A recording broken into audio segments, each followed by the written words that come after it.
बिस्मिल्लाहिर्रहमानिर्रहीम। अस्सलाम वालेकुम। मेरा नाम है मोहम्मद अवैस और मेरे चैनल का नाम है स्काई इमिग्रेशन कंसल्टेंट्स।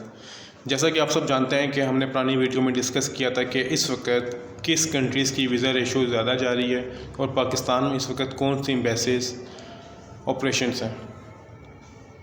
आज हम आपसे डिस्कस करेंगे यूके विज़िट वीज़े के बारे में। यूके विज़िट वीज़ा की कौन सी कैटेगरीज़ में अप्लाई कर सकते हैं और इस वक्त कौन सी वीज़ा कैटेगरी की रेशो सबसे ज़्यादा जा रही है कि आपको वीज़ा अप्लाई की सक्सेस रेशो मिल सके। जैसा कि आप सब जानते हैं कि पाकिस्तान की मेजॉरिटी आबादी यूके में सेटल है निस्बतन दूसरी कंट्रीज से, और जहां हमारा दफ्तर है आज़ाद कश्मीर में, आज़ाद कश्मीर की 50 to 70% आबादी यूके बेस है।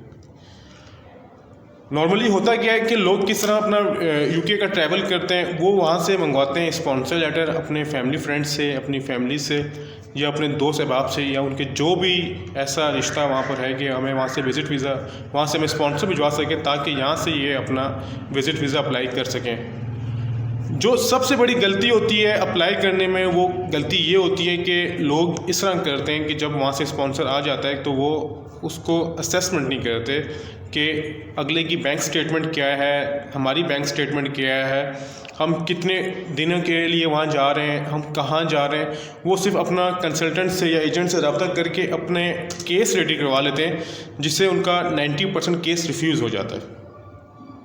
जी हाँ, 90% केस रिफ्यूज़ हो जाता है। रिफ्यूज़ होने की वजह यही होती है कि वो अपनी प्रॉपर असेसमेंट नहीं करवा पाते। जब उनका केस सही तरीके से, जो उनका केस रेडी कर रहा होता है कंसल्टेंट, वो उनका केस सही पढ़ के रेडी नहीं करता। वो जस्ट अपनी फ़ीस के लिए उनको कागजात पकड़ा देता है कि अपॉइंटमेंट लेके दे देता है कि जैन जी मैंने आपका केस रेडी कर दिया, आपका वीज़ा हो जाएगा, पर उनका वीज़ा रिजेक्ट हो जाता है। करना क्या होता है, करना ये होता है कि जब आपका वहाँ से स्पॉन्सर लेटर आ जाता है तो सबसे पहले आप ये देखें कि अगले की जो आपको स्पॉन्सर दे रहा है, आपका रिश्तेदार, दोस्त या जो भी वालिदैन हैं, जो भी हैं, उनकी बैंक स्टेटमेंट क्या है, वो जॉब क्या करते हैं। मतलब कि उनका जो घर है, उनके घर में कितने कमरे हैं, उनके फैमिली मेम्बर्स ऑलरेडी वहाँ कितने रह रहे हैं, जहाँ पर आपने रहना है जाके, क्या आपको वीज़ा ऑफिसर इस बेस पे आपको वीज़ा दे देगा अगर उनके ऑलरेडी 2 या 3 कमरे हैं।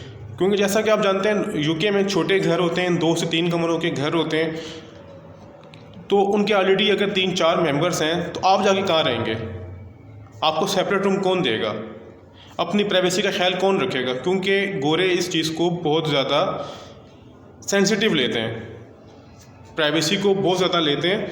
बहरहाल जब अगर आपका क्लियर भी हो, आपका स्पॉन्सर बेहतरीन हो गया, आपने अप्लाई करना वीज़ा, अब आप यहाँ पर ये देखें कि आपकी जॉब या बिज़नेस क्या है, आप क्या काम करते हैं, आपकी क्या टाइज है अपनी होम कंट्री के साथ कि आपको अगला वीज़ा ऑफिसर आपको वीज़ा स्टिकर करके दे दे।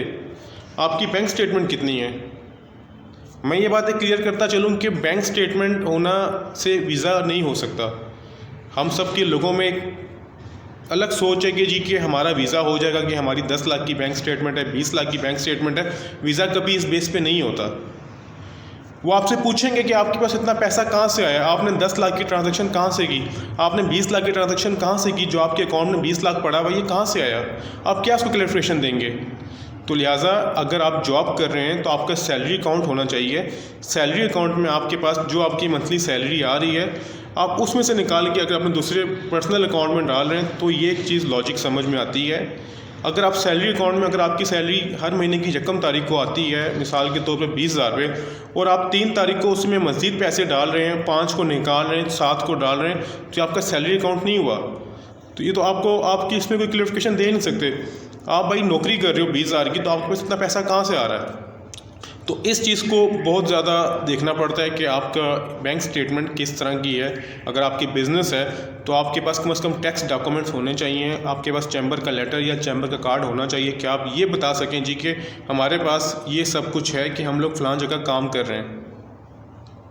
जब ये आपके डॉक्यूमेंट्स अब कंप्लीट होंगे, अच्छे होंगे, पोटेंशियल होंगे, स्ट्रॉन्ग होंगे, तो आपकी वीज़ा रेशो बन जाती है।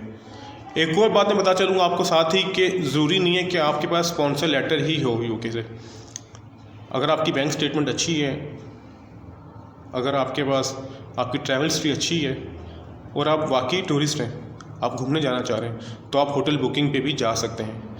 ज़रूरी नहीं है कि आपका रिश्तेदार ही हो आपको स्पॉन्सर करेगा आप रुक के जा सकते हैं, ऐसा नहीं है। आप होटल बुकिंग करवा के भी वहाँ पर जा सकते हैं। अगर आपको कोई भी बात पूछनी हो, कोई भी चीज़ कंफर्म करनी हो तो आप हमसे डायरेक्ट रब्ता कर सकते हैं। मज़ीद इन्फॉर्मेशन आपको दी जा सकती है। हमारा मोबाइल नंबर है 0347050236 और हमारा ऑफिस का एड्रेस है 2nd फ्लोर सोबत प्लाज़ा, चकसवारी, ज़ात कश्मीर। हमारा चैनल ज़रूर सब्सक्राइब कीजिएगा। अगर आपको हमारी वीडियो पसंद आती हैं तो चैनल सब्सक्राइब कीजिएगा, अपने दोस्तों के साथ भी शेयर कीजिएगा। यूके के बारे में मज़ीद आपको बताएंगे नेक्स्ट वीडियो में कि how can you get VFX global appointment. आप अपॉइंटमेंट कैसे ले सकते हैं। जैसा कि आप सब जानते हैं कोविड-19 की वजह से अपॉइंटमेंट्स नहीं मिल रही, तो वो अपॉइंटमेंट कैसे ली जा सकती है। और दूसरा कि जनवरी में आपको पता है कि यूके ने एक नया पॉइंट सिस्टम इशू किया है, स्टार्ट करना है, उसके बारे में आपको बताएंगे।